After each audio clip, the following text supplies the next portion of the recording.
परमात्मा को पाने के लिए शिव महापुराण एक निमित्त है।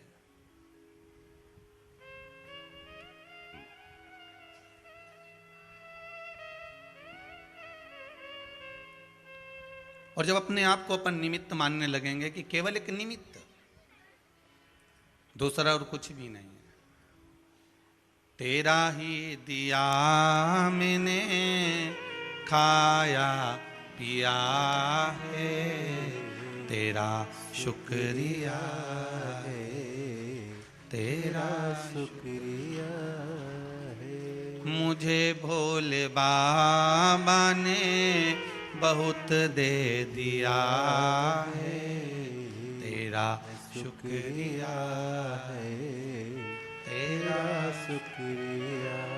ये जो कुछ भी दिया, प्रथम सुख निरोगी काया, द्वितीय सुख घर में माया, ये दूसरा सुख है। सबसे पहला सुख है निरोगी काया। अगर काया ठीक है ना तो धन का भोग भी कर सकोगे। जो कमाया और वो अपने ऊपर ही भोग ना कर पाओ तो क्या मतलब, खूब सारा कमा कमा कर रख लिया और मालूम पड़े शुगर हो गई, दुनिया के लोग लड्डू खा रहे और तुम उनका मुंडा देख रहे है? तो क्या मतलब कैसे?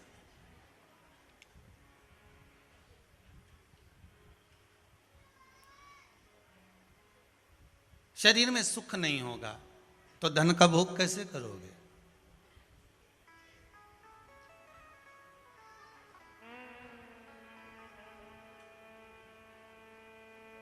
वो वाली बात याद कर लो, वो एक गाना है ना, क्या करोगे तुम आखिर,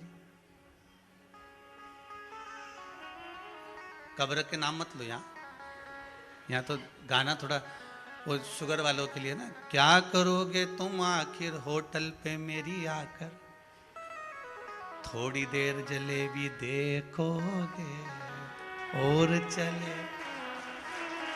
इससे ज्यादा कुछ नहीं होने वाला। हमारा शरीर में अगर सुख होगा, काया अगर मालूम पड़े काया ही ठीक ना हो तो फिर वो धन का भोग क्या है?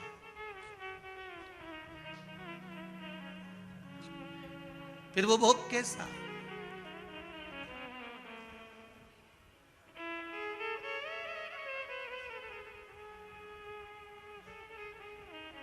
कैंसर के हॉस्पिटल में अटैची भर भर कर धन लेकर लोग खड़े रहते हैं, साहब पिता को बचा लो, बहन को बचा लो, भाई को बचा लो, कुटुंब को बचा लो, इसको बचा लो, उसको बचा लो।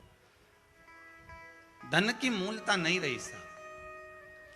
अभी कोरोना महामारी में आपने देखा होगा लोगों के पास धन बहुत था पर हॉस्पिटल में पलंग नहीं था। बोलो सही है कि गलत है? फोन लगा लगा कर लोग बोल रहे थे कि साहब वो पलंग मिल जाए तो देख लीजिए, साहब व्यवस्था कर दीजिए, थोड़ा सा वो ऑक्सीजन का सिलेंडर मिल जाए तो देख लीजिए, थोड़ी सी व्यवस्था करवा दीजिए, थोड़ी व्यवस्था देख लीजिए।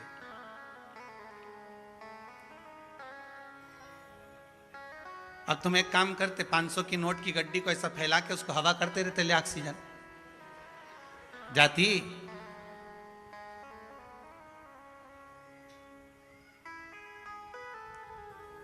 धन की मूलता क्या है? अगर भगवान के दरवाजे पर जाना तो सबसे पहले जाकर इतना सा जरूर कहना कि बाबा ऐसी कृपा करना कि सबसे पहले मेरा शरीर अच्छा करना, काया ठीक हो। प्रथम सुख निरोगी काया, द्वितीय सुख घर में माया। बस एक बात अपने जीवन में याद रखिए, जब भी आप कुबेरेश्वर धाम में आए तो इस बात का अनुभव करिएगा कि यहाँ ना तो बेल है, ना यहाँ भभूति है, ना यहाँ कोई विद्या होती है, ना यहाँ कोई मंत्र पढ़ा जाता है, ना किसी को घूमता हुआ देखा होगा, ना कोई नारियल, ना कोई चावल का दाना, ना गेहूं का दाना। यहाँ तो केवल ये कंकर है और शंकर है। कथा सुनो, भजन करो और अपने अपने घर जाओ। 33 कोटि देवता में केवल एक शिव जी ही ऐसे हैं जो अपने मंदिर में किसी को बैठने नहीं देते।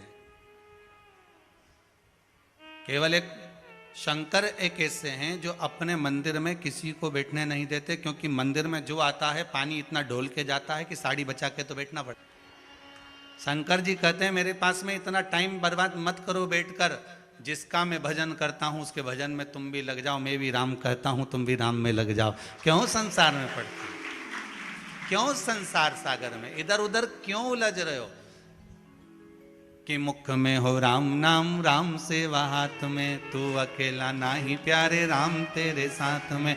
जिंदगी की डोर सो हाथ दीना नाथ के, वो महलों में राखे चाहे झोपड़ी में वास्ते। सीताराम सीताराम सीताराम और जाहीं विधि राखे राम, ताहीं विधि रही। बस आप जिसकी सेवा में, जिसके भजन में, जिसके कीर्तन में, जिसके भजन में, जिसके स्मरण में शिव लगे हैं, आप भी उसके स्मरण में लग जाइए, आप भी उसके भजन में लग जाइए।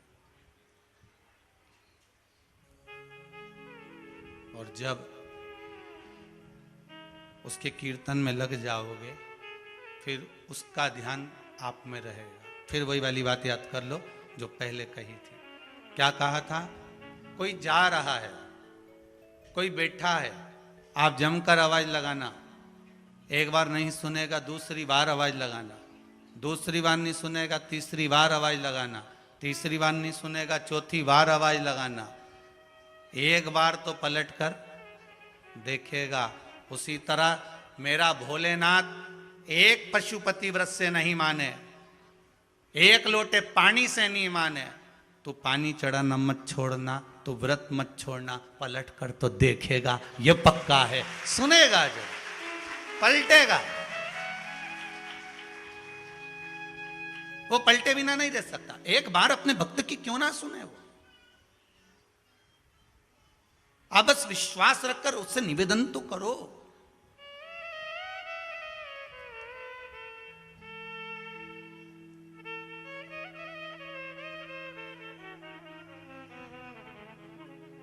कई लोग कहते हैं छोरा छोरी कहे, छोरी छोरा कहे, हम इससे विवाह करेंगे, नहीं करेंगे तो मैं तो मर ही जाऊंगा, मैं तो कुआं में डूबी जाऊंगा, मैं छत से कूदी जाऊंगा। ऐसा कभी कोई भगवान के लिए नहीं कहे कि मुझे अगर शंकर नहीं मिला तो पक्का है।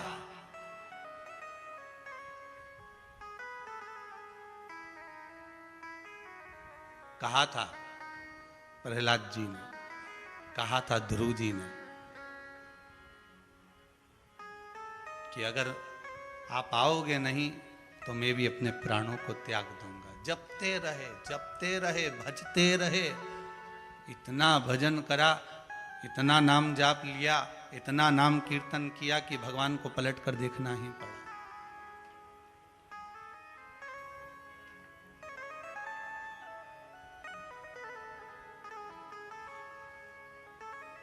जपो ना, उसका स्मरण करो, कीर्तन करो, मंत्र जाप करो। आज एक कोई माता आई थी, बड़ी प्रसन्न थी। गुरुदेव, आंखों से आंसू निकल रहे थे प्रसन्नता के। गुरुजी, जिस कामना से मैंने पशुपति व्रत करा, जिस कामना से मैंने भगवान का निवेदन करा, भगवान ने मेरी सब सुन ली। यहां तक कि मुझे कैंसर तक हो गया था। कहीं बैठी होगी, उसका पर्चा है कि नहीं अभी तो पढ़े नहीं पूरे पर्चे, पर यहां तक कैंसर हो गया था, पर बाबा ने इतना साथ लिया कि बाबा ने ठीक भी कर दिया। आंखों से अश्रु बह रहे थे उसके, बोलती जा रही, रो रही प्रसन्नता के बाद। गई होगी तो नहीं होगी, पर होगी तो हाथ उठाना जरा, कहीं बैठी हो तो। महाराज प्रसन्नता के भाव थे उसके जीवन का एक आनंद ही दूसरा था कि महाराज कुछ मिल गया, भगवान की भक्ति का जो फल है वो मुझे प्राप्त। अब आप स्मरण करोगे, चित्तवृत्ति धारण करोगे, मन में अगर भगवान की भक्ति को धारण करोगे, भगवत स्मरण में लगे रहोगे, तो जीवन का कौन सा भाग हो, लाभ हो जो ना मिलेगा। फिर कहेंगे अकाल मृत्यु वो मरे जो काम करे चंडाल का, काल उसका क्या बिगाड़े जो भक्त हो महाकाल का। जो शिव का उपासक होगा, शंकर का भजन करता होगा, शिव भक्ति में डूबा रहता होगा, उसके लिए क्या सोचना है सब।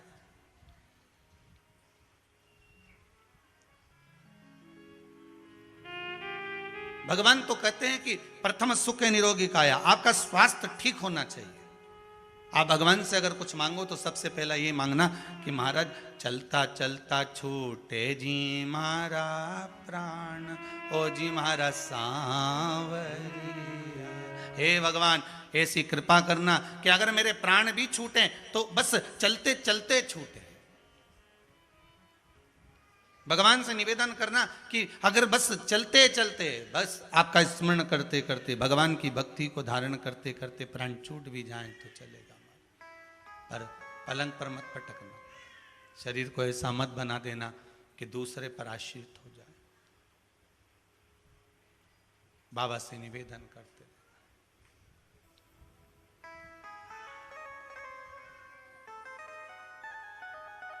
दुनिया का सबसे श्रेष्ठ मित्र अगर कुछ होता है तो वो दुख होता है। कौन है मित्र आपका? दुख। जो ये तकलीफ आती है ना मनुष्य को, ये कष्ट आता है, कुछ जीवन में अगर थोड़ा सा तकलीफ आती है, थोड़ा सा कष्ट आता है, थोड़ा दुख आता है, तो दुनिया का सबसे अच्छा अगर कोई मित्र है तो वो दुख है। इसमें ये परिचय हो जाता है कि कौन अपना और कौन पराया है। और इसी दुख में सबसे ज्यादा अगर कुछ मिलता है तो भगवान करीब में मिलता है, क्योंकि दुख आता है तो दुनिया के लोग भगवान की भक्ति में लग जाते हैं।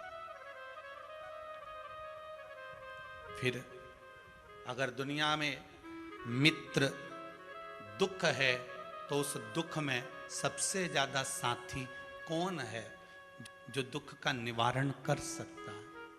तो कहा गौ और गुरु। कौन कौन? गौ और गुरु। जब जीवन में दुख सामने खड़ा दिख रहा हो, जब लग रहा हो कि यह दुख भारी है, तो गौ और गुरु इन दोनों की शरणागति ग्रहण कर लो। शरणागति से मतलब क्या है? क्या तुम गौशाला में जाकर रहना चालू कर दोगे? अरे बोलो तो नहीं। शरणागति का मतलब यह नहीं है कि तुम गुरु के दरवाजे पर जाकर रहो, या गुरु की चौखट पर जाकर रहो, या गुरु के घर में जाकर रहो। शरणागति का मतलब यह है कि अब हमें भटकना नहीं है। दुख की घड़ी में जब किसी ने साथ नहीं दिया, उस दुख रूपी मित्र ने सबकी साक्षी करा दी, तो अब हमको भटकना नहीं, बस गौ और गुरु का स्मरण करते हुए, जैसे गौ माता एक बार ग्रास को जब ग्रहण करती है तो ग्रहण करने के बाद उसको गोबर के रूप में निकाल देती है, उसी तरह संसार की व्याधियों को हमारे भीतर से हमें निकाल देना।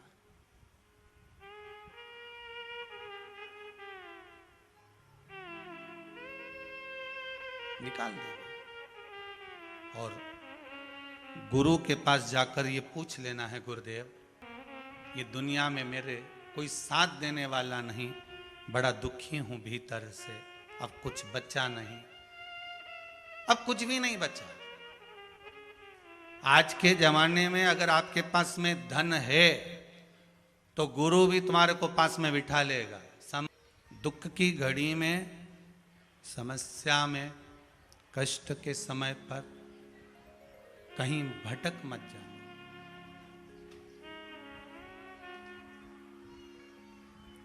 उस दुख की घड़ी में कहीं भटकना मत ही। आज एक बेटी दिल्ली से आई हुई थी सुबह, वो कह रही थी, गुरुदेव सब जगह से ऐसा कोई विद्या नहीं, ऐसा कोई तंत्र नहीं, ऐसा कोई मंत्र नहीं, ऐसी कोई जगह नहीं जहाँ मैं गई नहीं, पर सब जगह केवल एक ही चीज़ देखी है कि लोगों ने केवल लूटा है धन से और समय बर्बाद किया। आखिरी बार आ रही हूँ, इसके बाद शायद मेरा विश्वास परमात्मा में रहे ना रहे। हमने उस बेटी को इतना ही कहा है कि यहाँ भी आए हो तो ये विचार कर कर जाना कि भूमि पर नमन कर कर प्रणाम कर कर उसको एकांत में बोल कर विश्राम एक जगह लेकर कहीं उसको कह कर जाना। हमसे कहने से कुछ नहीं होगा। हम तो वहां बैठकर केवल आपसे श्री शिवाय नमस्तुभ्यम बोल लेते। केवल आपसे निगाह मिली और श्री शिवाय नमस्तुभ्यम आपका हमने स्मरण कर लिया, आपने बोल लिया साथ में, बस उतना बहुत है। क्योंकि महाकाल बाबा की कथा से एक चीज सीखे हैं, क्लास में कितने पीरियड अटेंड कर रहे हो, कितने सब्जेक्ट पढ़ रहे हो, उससे मतलब नहीं है। जिसमें हाजिरी भराती है उस समय पर होना जरूरी है। Bhairu Singh yes sir, Kamlabai yes sir, तो वो बस श्री शिवाय नमस्तुभ्यम यही बाबा की हाजिरी है, ये समझो आप, यही बाबा का नाम। गौ और गुरु इन दोनों की शरणागति ग्रहण करो। गुरु मार्ग बताएगा, गुरु होता ही थोड़ा मार्ग। एक चेले ने गुरुजी से कहा, गुरुदेव मेरी बहन की शादी है, बहुत गरीब है हम लोग, हमारे पास में धन नहीं है गुरुदेव, बड़ी मुश्किल से शादी हो रही है। गुरुजी ने कहा ठीक है बेटा, कब जाना है? गुरुजी बस मैं कल निकल जाऊंगा। वो जाने लगा, गुरुजी को प्रणाम करने आया तो गुरुजी ने कहा दूसरे चेले से, ला अंदर अनार रखे ना, एक झोला में भर के ला दे इसको। उसको एक झोला में अनार दे दिए, ये ले जा तेरी बहन की शादी में। अब उसने मन में सोचा 6 दिन तो जाने में लग जाएंगे, अनार जाते जाते सड़ जाएंगे। अब गुरुजी को तो सोचना चाहिए, इतना धन है गुरुजी के पास में, कोई कमी है? इतना बड़ा मठ मंदिर लेकर बैठे हैं गुरुदेव, थोड़ा बहुत धन अगर दे देते तो मेरी बहन की शादी में लग जाता। पर गुरु तो गुरु है, महाकंजूसड़ा धरा।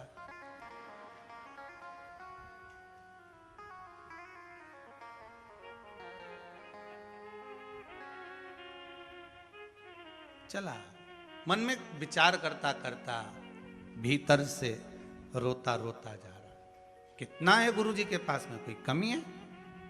2-4 हजार दे देते, 5 हजार 10 हजार दे देते, मेरी बहन की शादी अच्छे से हो जाती। यही कह देते, ले बेटा तेरे ही कपड़े खरीद लेना। कोई एक आध रकम दे देते बहन की शादी के लिए, पर नहीं।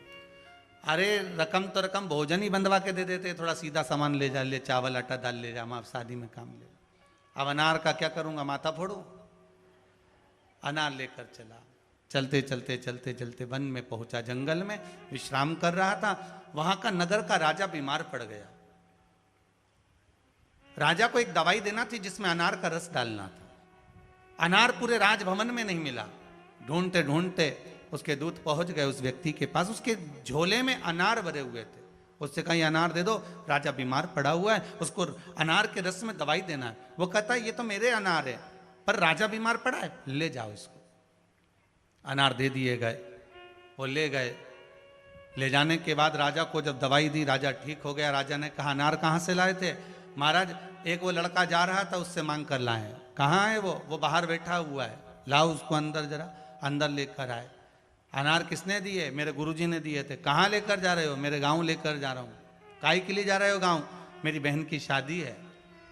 राजा ने कहा हमें ऐसा रोग हो गया था जिससे हम बच नहीं सकते थे, पर आपके अनार ने हमें बचा लिया। अब तुम चिंता मत करो, तुम्हारी बहन की शादी जैसे एक राजा की लड़की की होती है वैसी ही होगी। आप चिंता मत करो, इस बालक के घर जाइए और इसकी बहन की शादी का जो व्यवस्था है जाए। और उस बच्चे की बहन की शादी जो हुई, सारे गांव के लोग कहने लगे साहब क्या शादी करी है।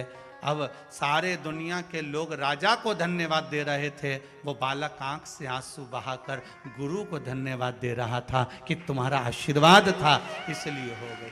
अनार काम नहीं, अगर ये अनार केवल दिखाने के लिए गुरु ने दिया था कि अनार ले जा, पर गुरु तो बोलता ही ऐसा है।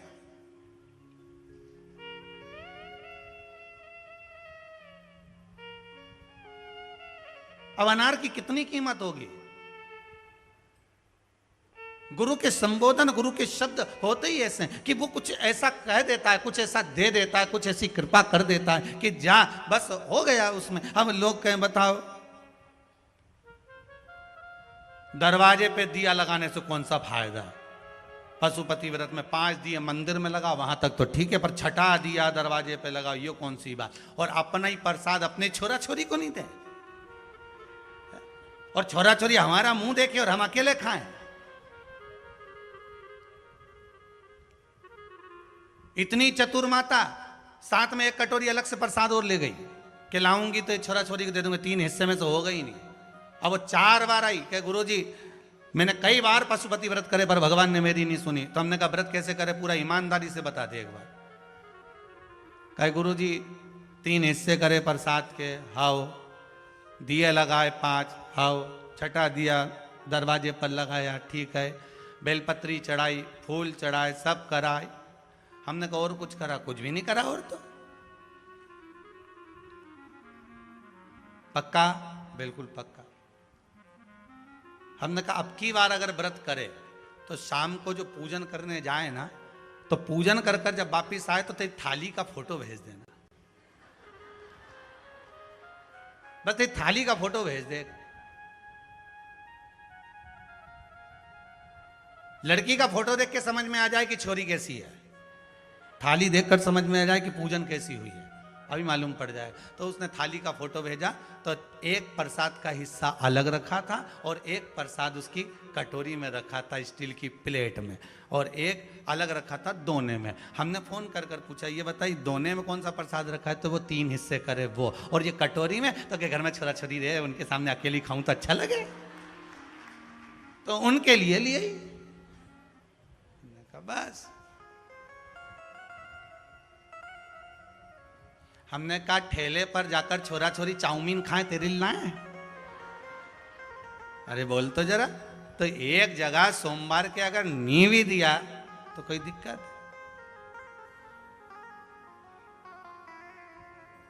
इतना सा प्रसाद में ठीक है। उसने कहा गुरुजी गड़बड़ है क्या? पूरी गड़बड़, इसीलिए भगवान नहीं सुना होगा। हमने कहा हो सकता है, अब की बार बिना उसके कर दे। चालू है उसके सोमवार, अब 4था 5वां मालूम पड़ेगा वो तो है? पीछा नहीं छोड़ोगे तुम शंकर का, ये पक्का। शिव है ही ऐसा, भगवान शिव। आपका विश्वास, बस आप भाव रखकर, विश्वास रखकर शिव की आराधना में डूबे हो तो भगवान देने में कमी ना रखे। एक गौ, दूसरा गुरु। गौ की शरणागति, गुरु की शरणागति, ये दोनों करनी चाहिए। गौ और गुरु की शरणागति अगर आपने ग्रहण करी है तो शरणागति का मतलब फिर समझ लेना, शरणागति का मतलब ये नहीं है कि आप दिन रात गौशाला में रहो, शरणागति का मतलब ये नहीं है कि आप दिन रात गुरु के आश्रम में रहो। शरणागति का मतलब है कि आप गुरु के बतलाए हुए मार्ग पर गौ माता के उस चरणारविंद की रज का भाव आपके जीवन में रहे और भगवान आपके मार्ग को सुलभ करता रहे, सुलभ करे। कार्तिक महात्म की कथा में एक सुंदर चरित्र आता है। एक गजेंद्र असुर हुआ,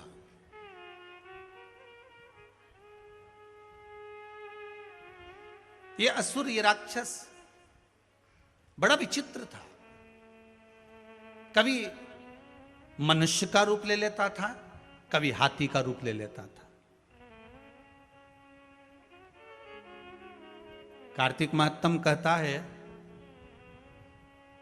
कभी मानव का रूप ले रहा है, कभी हाथी का रूप ले रहा है, गज का रूप ले रहा है।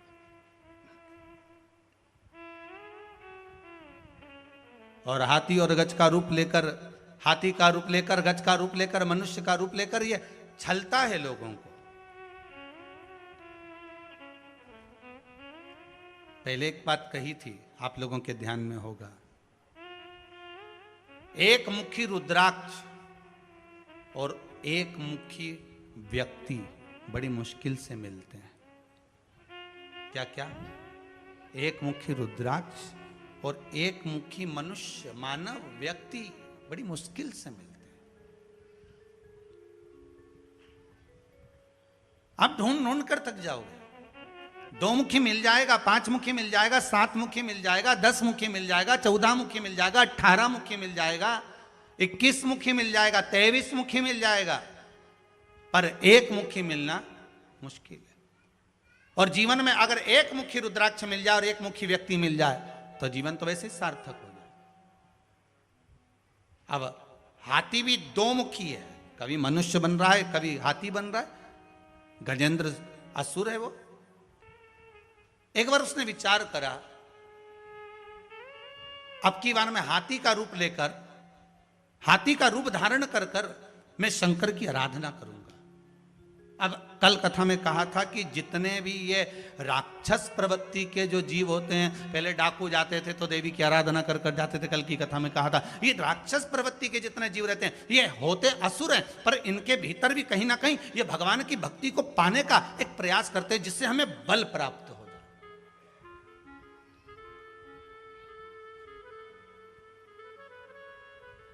भगवान का जो भजन है, भगवान का जो स्मरण है, भगवान की जो कथा है, शिव महापुराण की जो कथा है, शंकर भगवान की जो पूजन है, अर्चना है, श्री शिवाय नमस्तुभ्यम या पंचाक्षर मंत्र नमः शिवाय या 12 अक्षर मंत्र ओम नमो भगवते वासुदेवाय, ये सारे जो मंत्र हैं, ये सारे जो भगवान की सेवा अर्चना पूजन, ये जितनी भी है ये हमको बल प्रदान करती है। कई लोग पूछते हैं महाराज जी क्या होता है पूजन पाठ करने से, क्या होता है?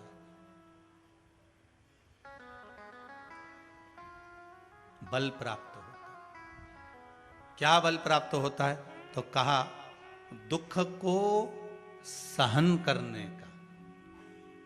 किसको सहन करने का? दुख को सहन करने। मानव का शरीर है,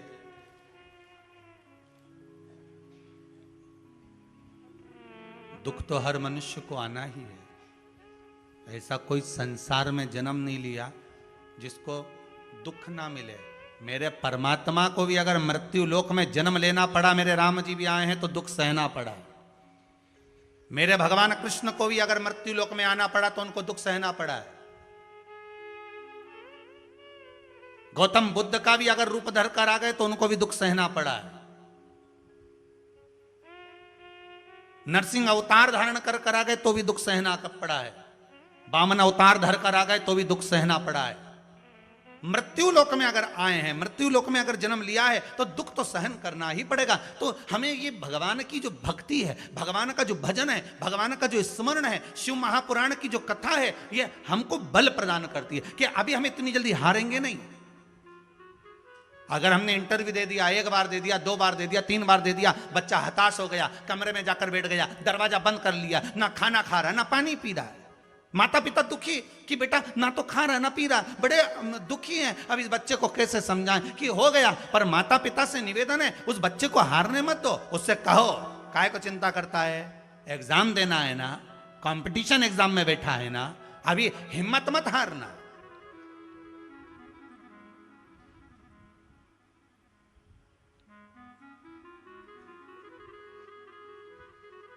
जरा सा भारत और पाकिस्तान का मैच हुआ अभी, और अगर हमारे भारत के खिलाड़ी हर बार जीतते रहे, एक बार अगर हारे हैं तो उसमें परमात्मा का आशीर्वाद समझना कि भगवान ने ये कृपा कर कर हराया है कि तुम्हारे नजदीक में रहने वाले दोगले कितने पनप रहे हैं उनको दिखाना। हार में भी विजय, उनका विल पावर कमजोर नहीं करना है हमको। अगर भारत की भूमि पर तुम्हारा जन्म हुआ है, भारत में अगर तुम पैदा हुए हो, इस भारत जननी है तुम्हारी, तो जरा सा वो मैच हारने पर तुम सोचो कि ये भारत का मैच हार गया।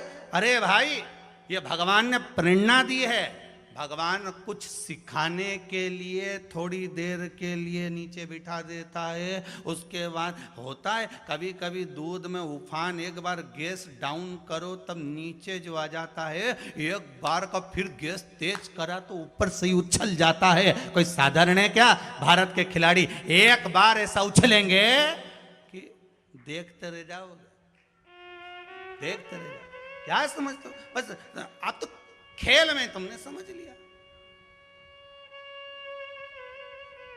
सहजता नहीं है।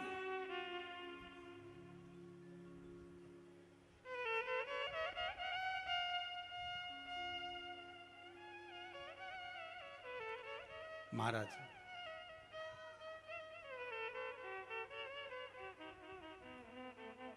जुए में पांडव और कौरव में जम के बोलिए, हारे कौन थे? जम के बोल दो जरा। जुए में, चौसर खेलने में कौरव और पांडवों के उस चौसर में, उस जुए में हारे कौन थे? पांडव।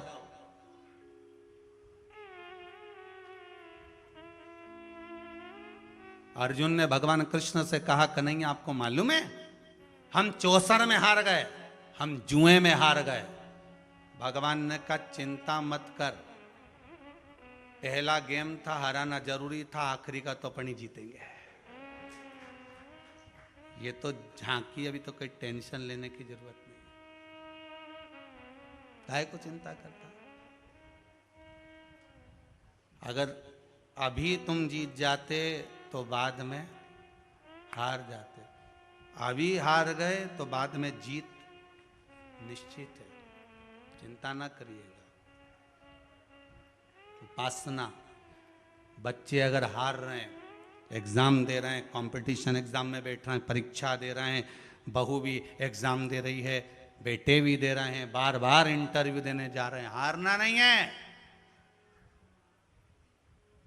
शंकर पर विश्वास रखो, भगवान शिव का स्मरण कर कर, शिव का अनुमोदन कर कर, शंकर का भजन कर कर, शिव नाम का स्मरण कर कर जाओ तो सही। सबसे ज्यादा खुशी इस बात की है आज के पर्चों में कि इसमें जितने पर्चे हैं, इसमें सबसे ज्यादा पर्चे इस बात के हैं कि मेरे बच्चों की सरकारी नौकरी लग गई, जॉब लग गई, ये लग गया, वो लग गया। सबसे ज्यादा खुशी इस बात की। और फिर निवेदन करूंगा, ये पर्चे हमारे जाने के बाद यहीं रहते हैं, आप भी पढ़ लिया करो। हम थोड़े बहुत नहीं पढ़ पाते हो तो आप पढ़ लेना, पढ़ लिया। खुशी इस बात की है, हिम्मत ना हारिएगा। हारिया ना हिम्मत, बिसारिया ना राम। शंकर का अनुमोदन करते जाओ, शिव का स्मरण करते जाओ, भगवान की भक्ति को धारण करते जाओ, आगे बढ़ते जाओ। एक बात याद रखना, अगर किसी एग्जाम में बैठ रहे हो, बहुत बार बैठ चुके हो, नहीं हो रहा, तो कच्चे दूध में थोड़ी सी काली मिर्च को पीस कर डाल लीजिए। फिर काली मिर्च आ गई, ध्यान रखना। कच्चे दूध में थोड़ी सी काली मिर्ची को पीस कर डाल लीजिए। महाराज थोड़ा सा कच्चा दूध बेलपत्री के पेड़ के नीचे समर्पित कर दीजिए, अपना नाम और गोत्र बोलकर। थोड़ा सा कच्चा दूध उसी में से शंकर भगवान को चढ़ा दीजिए। फिर एक कलश जल का साथ लेकर जाइए, जो शंकर भगवान पर जल चढ़ा कर आइए। फिर जिस एग्जाम में जा रहे हो उसमें आप चले जाइए, बाबा आपको सफलता प्रदान करेगा ही, ये पक्का है। काली मिर्च शत्रुओं का नाश करती है, आपको बल प्रदान करती है कि आप जिस परीक्षा में बैठने जा रहे हो, आप जिस जगह पर भगवान का अनुमोदन करने जा रहे हो, आप जिस जगह पर कंपटीशन एग्जाम में बैठने जा रहे हो, वहां सफलता देगी वो आपको। अगर कहीं भटक भी गए, हट भी गए, तो वो सफलता देगी।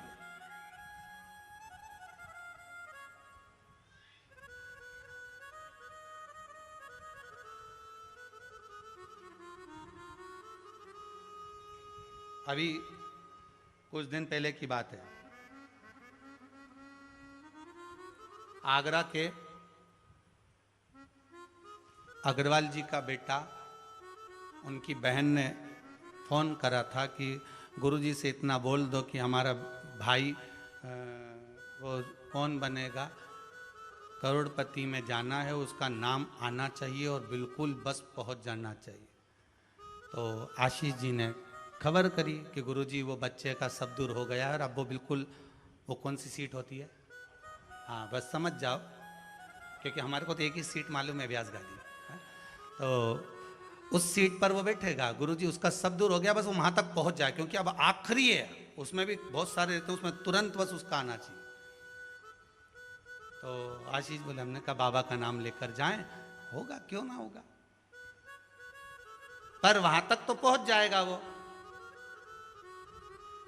उसके बाद तो आशीष जी ने उनकी बहन को फोन कर कर कहा कि गुरुजी बोल रहे हैं वहां तक तो पहुंच जाएगा। उसके बाद तो कहा, उसके बाद तो मेरा भाई बड़ा, आप चिंता मत करो, बस वहां तक पहुंचा दो। उसके तो हमने कहा आशीष बस बता दो, शिव जी का स्मरण करो, पहुंचो। पहुंच गए।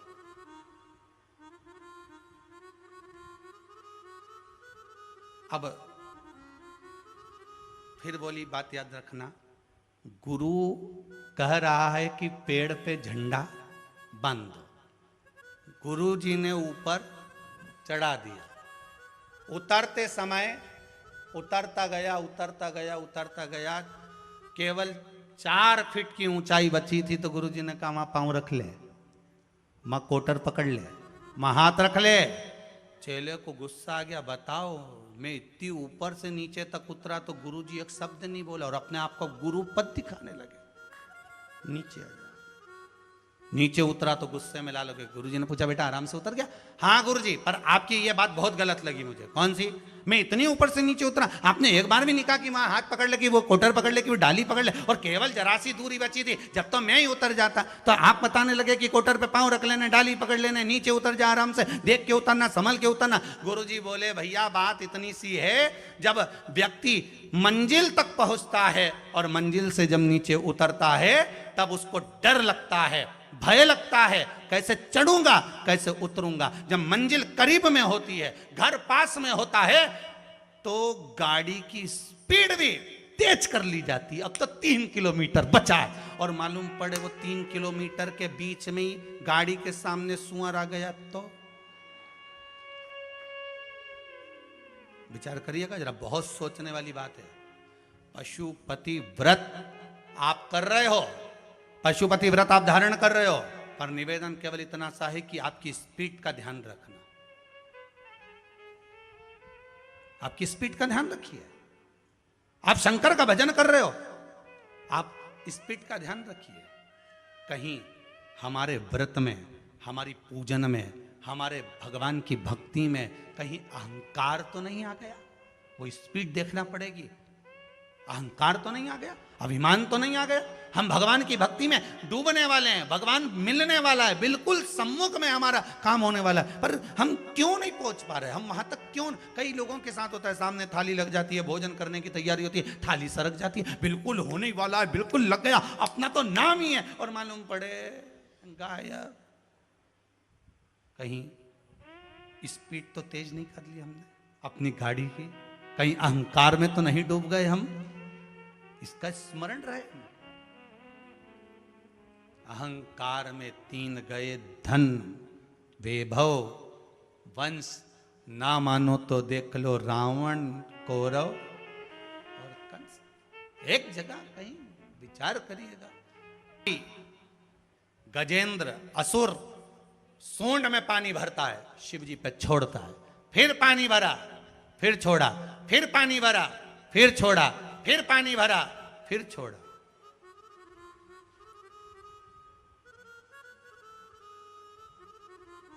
हमारी अहमता ना रहे, हमारी फिर पानी भरा, फिर छोड़ा, फिर पानी भरा, फिर छोड़ा। विश्वनाथ शंभु त्रिकालदर्शी कैलाशी प्रसन्न हो गए। मांग तुझे क्या चाहिए? कई लोग कहते हैं शंकर जी पे पानी चढ़ाने से होता क्या है? तो असुर पर अगर वो प्रसन्न हो सकता है तो आप तो, और हम तो सांसारिक मानव है, मनुष्य है, प्रसन्न हो गया। मांग तुझे क्या चाहिए? बस कृपा कर दीजिए। क्या? इतनी सी कृपा कर दो कि मैं जब आपको बुलाऊं मेरा शंकर मेरे सामने आ जाए। मेरा शिव मेरे सामने।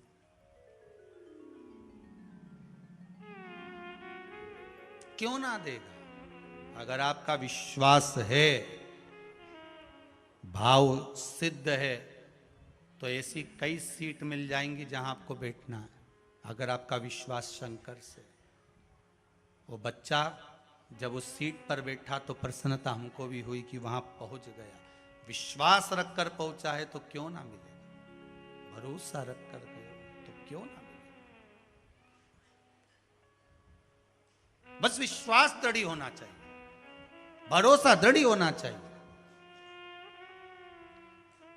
हाथी ने मांग लिया, जब जब बुलाऊं तब शिव को आना पड़ेगा।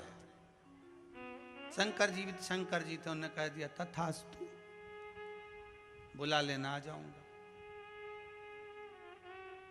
अब ये हाथी गजेंद्र जो असुर है, राक्षस है, गजेंद्र असुर, ये उपद्रव मचाने लगा। कहीं किसी को मारे, किसी को फेंके, और जब इसको याद आए तो शंकर जी को याद करके बुला ले। शंकर जी सामने आ जा, मांग तुझे क्या चाहिए? प्रभु, भोलेनाथ जी बोले हाँ बोलो, क्या चाहिए बोलो। बस बहुत तेज भूख लग रही है, आज भोजन की व्यवस्था नहीं हुई। शंकर जी बोले ये काम और रह गया था। शंकर जी के अब भी ला कर देता हूँ। पार्वती जी के पास पहुंचे, जगत जननी सुनो, भोजन कुछ बनाया है? पार्वती जी हाँ बोली। प्रभु जी ये लीजिए। शंकर जी लेकर चले गए और ले जाकर उन्होंने तुरंत गजेंद्रासुर को दे दिया। गजेंद्रासुर को जैसे ही दिया, गजेंद्रासुर ने भोजन किया। पार्वती जी के पास में शिव जी वापिस आए, लाओ पार्वती भोजन दो। भोलेनाथ जी अभी तो लेकर गए थे आप।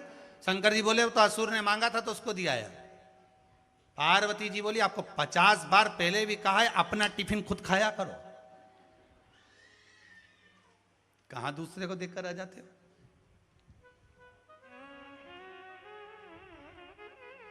भगवान भूत भावन भूतेश्वर बड़े प्रसन्न। गजेंद्रासुर जब शिव को बुलाए, शंकर तब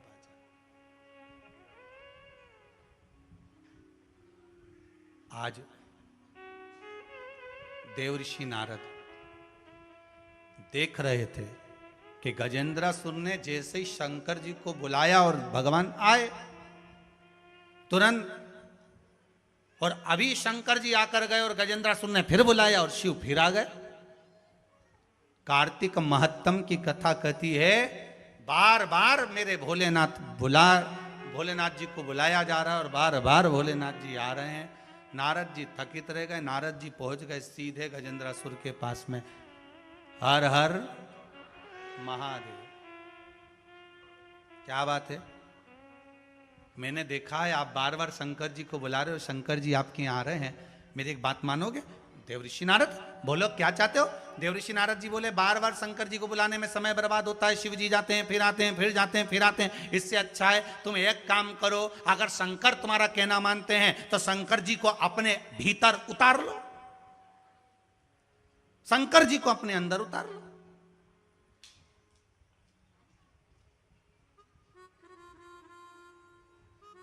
शिव जी को अपने अंदर, हाँ, शंकर जी को अपने अंदर उतार लो। हाँ, अब ये बहुत बड़ी बात आई है महाराज यहां पर कथा में। कई लोग कहते हैं इनके शरीर में वो देवता उतरी गया। अब अभी देखना तुम, शंकर जी जो उतरेगा,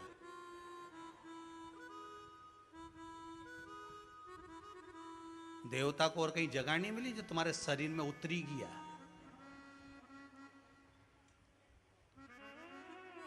और तुमने ऐसा कौन कौन सा पुण्य का काम करा नहीं देवता तुम्हारे अंदर उतरी गया?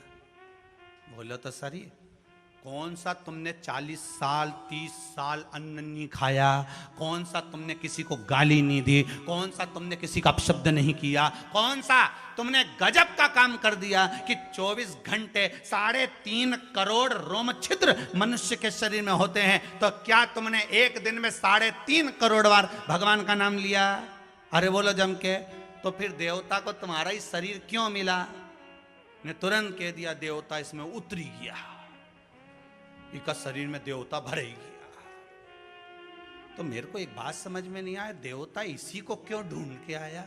आखिर कारण क्या था देवता? एक आध बार देवता मिल ही जाए नहीं तो पूछ लूं, बोलो रे कमलाबाई में क्यों आया, बता जरा, ये बेरू सिंह में क्यों आया तू है, और ये रामकली में काय घुसी गया, ये तो बता मेरे को कि ये आखिर कारण क्या था ने देवता ही में भर ही गया। अभी भराएगा देखो।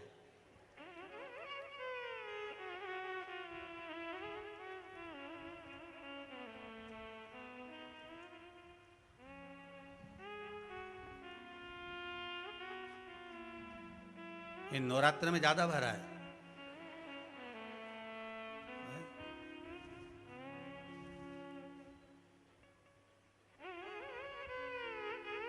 कहीं की कथा में नहीं मिला, बस यही कथा में मिला है कार्तिक की।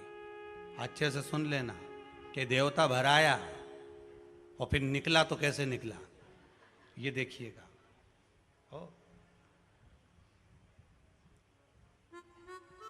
पर एक बात जरूर है, क्या पुण्य करा होगा इसने?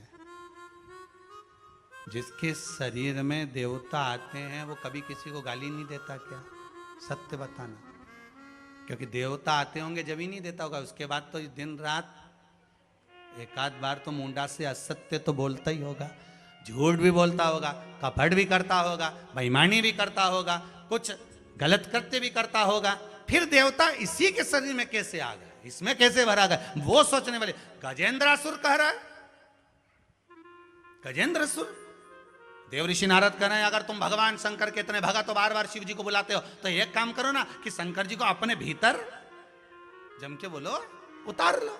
तो क्या शंकर जी को मेरे अंदर उतार लूं? हाँ, तो क्या एक बार प्रैक्टिकल करके देखो। इन्होंने तो शंकर जी से निवेदन करा, भोलेनाथ पधारो।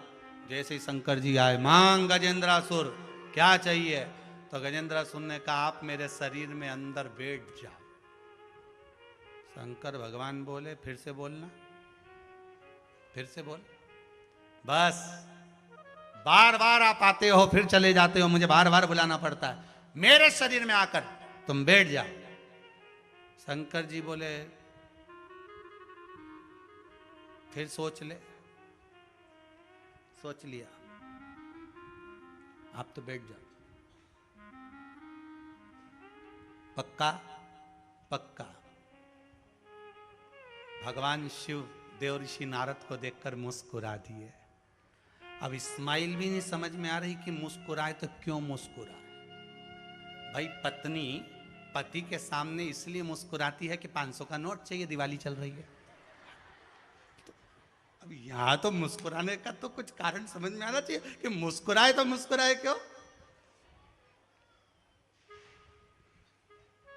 आखिर मुस्कुराहट आई क्यों? शंकर भगवान देव ऋषि नारद के सामने मुस्कुरा दिए तो देव ऋषि नारद धीरे से बोले श्रीमन नारायण। भगवान शिव समझ गए नारद जी बड़ी कृपा कर दी, बहुत मुझे बुला रहा था, बार बार बुलाता था, बार बार बुलाता था, घर देखूं कि के देखूं, राम जपूं कि इसके पास आऊं, बार बार बुला रहा था। पर नारद जी आज बड़ी कृपा कर दी, आज पीछा छुड़ाया, आज इसका अंत समय आ गया। बस अब देख लीजिए जरा, बहुत ध्यान देना महाराज, जिसको बुरी लगे नहीं भले लग जाए, पर कथा कथा है कि देवता जब शरीर में आके नहीं कि उतरी जाए तो उतर तो जाए, मरना नहीं है, पर देवता जब निकले तो क्या करके निकले वो समझ लीजिए।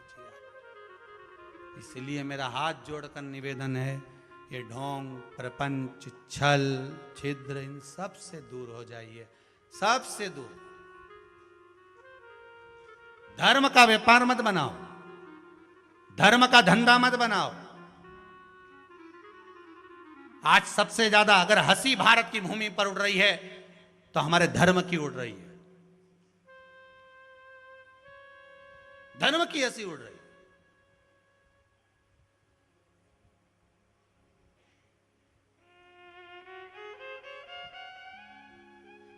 रोड पे चल रहे हैं, चलते चलते देवता आ गया, शोभा यात्रा आगे निकल गई, देवी जी पीछे रह गई।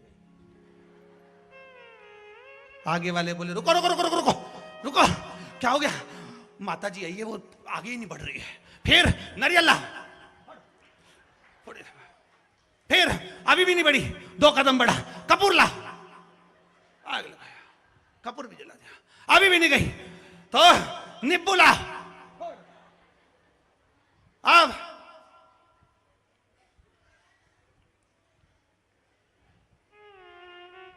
कहीं नहीं, एक काम करो, ओके कान का बाला नीचे पटक दो, अब भी देवी गायब। चल आगे, नहीं मारो तो ये पड़िया, अभी काय को धर्म को धंधा बना रहे हो?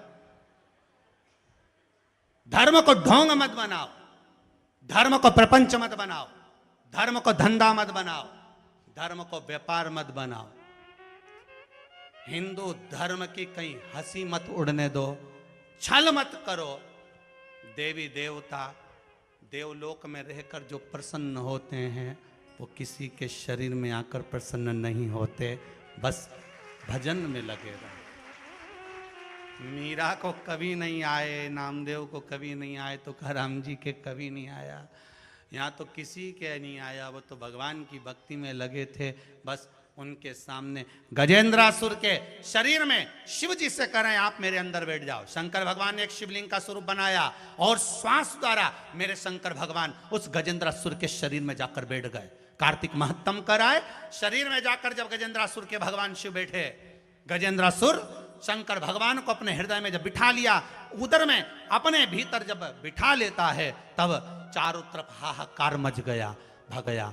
भगवान विष्णु के पास खबर गई कि शिव नहीं है। निर्णायक दल में से शंकर जी गायब हो गए। शंकर कहां हैं? ढूंढा जाए। ढूंढने के लिए गुप्तचर भेजे। मालूम पड़ा कि शंकर भगवान तो गजेंद्रासुर के हृदय में अंदर जाकर बैठ गए, शिवलिंग की आकृति में बैठ गए। अच्छा, अब इनको प्रकट कैसे करा जाए? इनको प्रकट कैसे करा जाए? तो कहा प्रकट करने का एक तरीका है। क्या?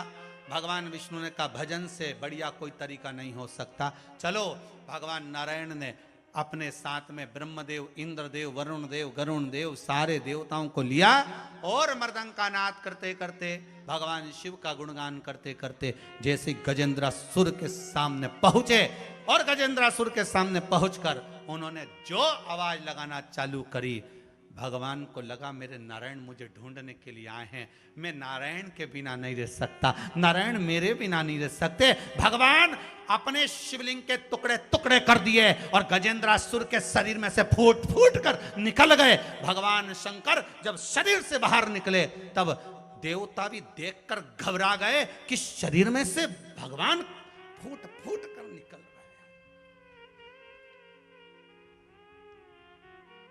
फूट फूट।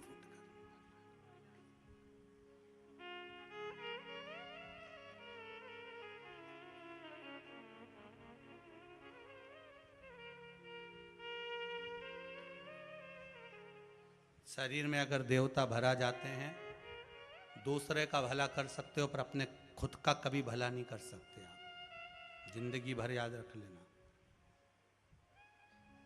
यहां कह रहा है गजेंद्रासुर के शरीर में से फूट फूट के निकले भगवान शिव का कण कण निकला।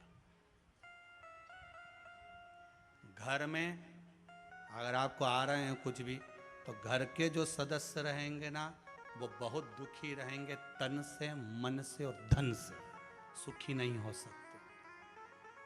दुनिया वालों को भले आप नारियल दे दो, अगरबत्ती दे दो, 4 दाना दे दो, कह दो ये हो जाएगा माना, पर तुम नहीं सुखी हो सकते। अब फूट कर निकला। अंत देखना था गजेंद्रासुर का, और गजेंद्रासुर को इतनी जल्दी मर जाता?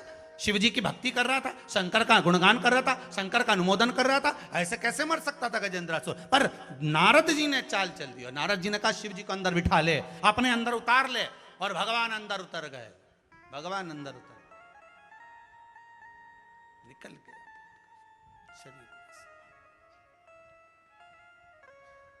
भगवान विष्णु ने शिव जी को देखा, शंकर भगवान ने भगवान विष्णु को देखा। दोनों की आंखों से जल बह रहा है, जल बह रहा है। गजेंद्रासुर ने जो शरीर में से शिव के कण निकल रहे थे, हाथ जोड़कर कहा, प्रभु कुछ मुझ पर कृपा करिएगा। शिव जी ने कहा, गजेंद्रासुर सुन, मैं तुझे वर देता हूं, वर प्रदान करता हूं। जिस समय पर देव दीपावली होगी, कार्तिक की पूर्णिमा, जम के बोलिए कौन सी? कार्तिक की पूर्णिमा, जिस दिन देव दीपावली होगी, जिस दिन नाग दीपावली देव दीपावली मनाई जाएगी, दिया प्रज्वलित करने के बाद जब दीप ठंडा हो जाएगा, उस ठंडे दीप में, ठंडा होने के बाद दिया जब ठंडा हो जाता है, बाती लगाने के बाद उसमें जो तेल रह जाएगा, बाती का अंश रह जाएगा, उसके फल से, कार्तिक महीने के फल से तेरी गति सवरेगी और तू नारायण के धाम में सदा विराजमान रहेगा। उस कार्तिक की पूर्णिमा के दीप की जली हुई बाती के भी पुण्य का भाग गजेंद्रासुर को मिल गया। कार्तिक महत्तम का इतना प्रमाण है महाराज। कार्तिक महत्तम, मैं तो धन्यवाद दे रहा हूं इन दोनों परिवार को, विसावाड़िया और महाराज सारस्वत जी को, कि आप कार्तिक के महीने में शिव महापुराण की कथा को जनमानस को श्रवण करा रहे। और कार्तिक महत्तम का जो विशेष वर्णन है वो जीवन का सुख है। हम फिर निवेदन करेंगे, कार्तिक के महीने में आप कुछ नहीं कर सकते तो कहीं पीपल की जड़ के नीचे, कहीं आंवले की जड़ के नीचे, कहीं बेलपत्री की जड़ के नीचे आप जाकर उस वृक्ष के नीचे दीप जरूर लगाओ, जलाइए।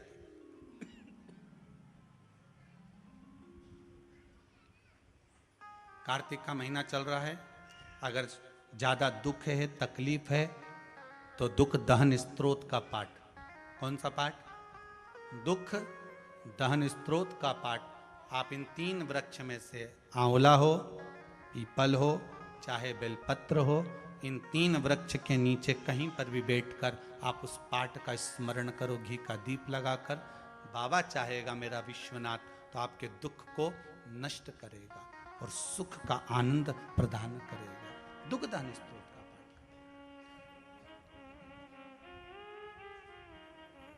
शिव उपासना,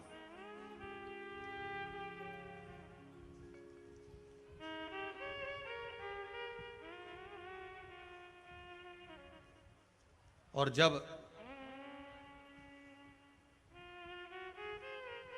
शिव उपासना की भक्ति का प्रतिबिंब प्रबल हो,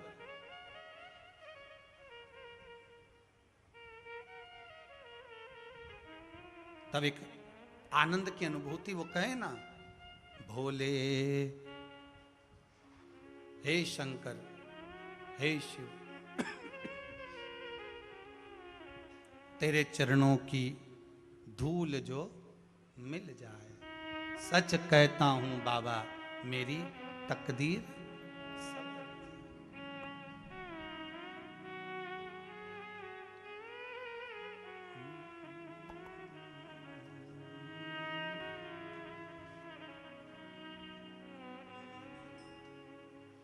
भोले इस जीवन की बस एक तमन्ना है,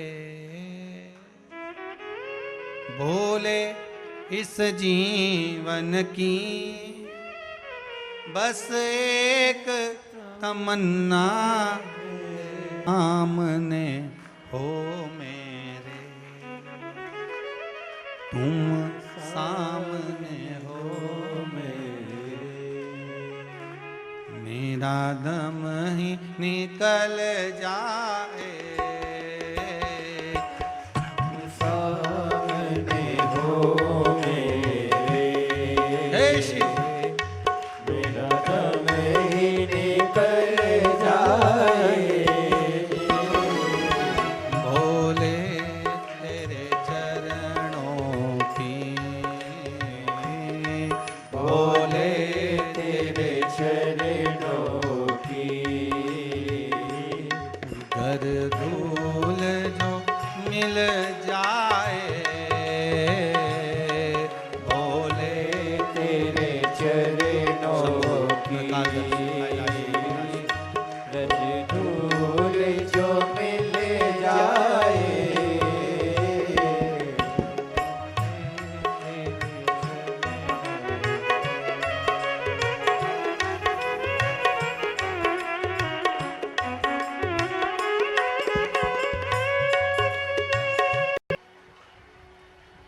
गजेंद्रासुर, जिसके नस मस जितनी नसें थीं उसमें से भगवान शिव का ही एक कण कण मात्र प्रविष्ट हो गए। शिव कथा कहती है, भगवान शंकर का पावन चरित्र वर्णन कर रहा है, शिव महापुराण की कथा कर रही है, बाबा का पावन चरित्र वर्णन कर रहा है। महाराज कल कथा में अपन ने जो श्रवण करा था उस चरित्र का आनंद, बड़ा ही आवाज भगवान शिव की कथा कहती है, भगवान शंकर का पावन चरित्र कह रहा है। बिंदु चंचुला का जो स्मरण है, बिंदुक प्रेत योनि में रहकर भगवान शिव की कथा सुन रहा है, और चंचुला देवी इस पावन कथा का स्मरण करा रही है। पर जब दृढ़ी भक्ति होती है, भक्ति की जब दृढ़ता होती है, तब जाकर कहीं परमात्मा के पथ पर हम पहुंच पाते हैं।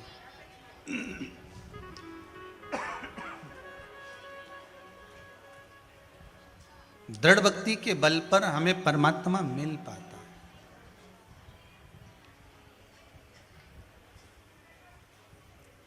बहुत दूर से नाम सुना और सुनने के बाद ये विचार किया कि हम चले जाएंगे तो हमारा ये काम हो जाएगा, उससे ज़्यादा जरूरी है आप मत आओ। पहले भी आस्था चैनल पर जितने श्रोता भाई बहन कथा सुन रहे हो या फेसबुक यूट्यूब पर कथा सुन रहे हो, हमने उनसे एक बात कही है कि आप तो वहीं टीवी चैनल के सामने अपने मन में भाव प्रकट करो कि हमारा बाबा ये कृपा कर देना, कार्य हो जाए, बाबा करुणा कर दे, तब आओ।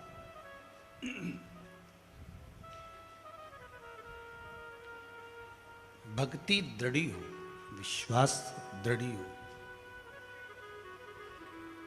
तब भगवान के दरवाजे पर। किसी पर प्रेशर देकर या किसी को बहुत डराकर हम फिर निवेदन, शिव महापुराण में कहीं ऐसा नहीं निकला कि ऐसा करोगे तो उससे ये हो जाएगा। पूरी पुराण सुनना, जितनी यूट्यूब पर कथा डली हो, कहीं पर आपको शिव पुराण में भय बताया कि ऐसा करोगे तो ऐसा हो जाएगा, भय नहीं बताया। शिव महापुराण में तो यहां तक कहा कि अगर आपने जल चढ़ा दिया, दूध चढ़ा दिया, और हो सकता है कभी कभी गलती से कुछ कलश का स्पर्श भी शिवलिंग पर हो गया हो सकता है, गलती हो जाती है, मानव का शरीर है, ये तो मानव पुतला है, गलतियों का पुतला है।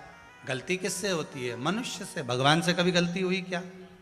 अरे बोलो तो सर, गलती हुई परमात्मा से।